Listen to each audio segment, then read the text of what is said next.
निफाड तालुक्यातील पिंपरी शिवारात बेपत्ता असलेल्या 36 वर्षीय महिलेचा मृतदेह काल विहिरीत आढळल्यानं खळबळ उडाली आहे। मयत महिलेचे नाव सुजाता संतोष आहेर, वय 36, राहणार पिंपरी असे। 2 दिवसांपूर्वी सकाळी अंदाजे 9:30 सुमारास गावातील साहेबराव धनराज आहेर यांच्या विहिरीत त्यांचा मृतदेह आढळून आला होता। या घटनेची माहिती मृताच्या भावानं पोलिसांना दिली होती। दरम्यान निफाडचे पोलीस उपविभागीय अधिकारी कांतीलाल पाटील पोलिसांसह घटनास्थळी दाखल झाले। प्राथमिक तपासानंतर भारतीय नागरी संरक्षण संहिता 2023च्या कलम 194 अन्वये अकस्मात मृत्यूची नोंद करण्यात आली होती। मात्र घटनेचा पुढील तपास करत असताना पोलिसांना सुसाईड नोट आढळून आली। यामध्ये सुजाता यांनी मी सुजाता संतोष आहेर पूर्ण शुद्धीमध्ये हे सर्व लिहित आहे। मला शारीरिक आणि मानसिक त्रास आहे। मला निलेश साहेबराव आहेर या व्यक्तीनं खूप त्रास दिलाय। त्यानं माझा विनयभंग केला आहे आणि आता तो माझी गावात बदनामी करतोय, केलेला गुन्हा नाकबूल करतोय।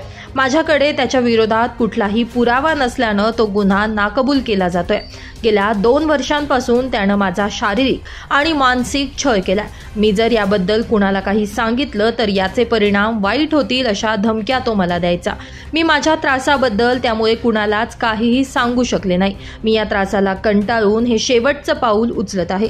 यात माझ्या सासरच्या लोकांचा कुठलाही संबंध नाही। मी गेल्यानंतर माझा नवरा, सासू सासरे यांना कुणीही दोष देऊ नये, यात त्यांचा कुठलाही दोष नाही। मला त्रास देणारा निलेश साहेबराव आहेर याला मात्र कठोर शिक्षा द्यावी हीच माझी अंतिम इच्छा असल्याचं सुजाता यांनी मृत्यूपूर्वी लिहिलेल्या चिठ्ठीमध्ये नमूद केलं आहे। दरम्यान सुसाईड नोट व्हायरल झाल्यानंतर पोलिसांकडून निलेश साहेबराव आहेर याला अटक करण्यात आली आहे। त्याला 3 दिवस पोलीस रिमांडमध्ये ठेवण्यात आलं असून या घटनेचा पुढील तपास पोलीस उपनिरीक्षक आर बाविस्कर आणि पथक करत आहे।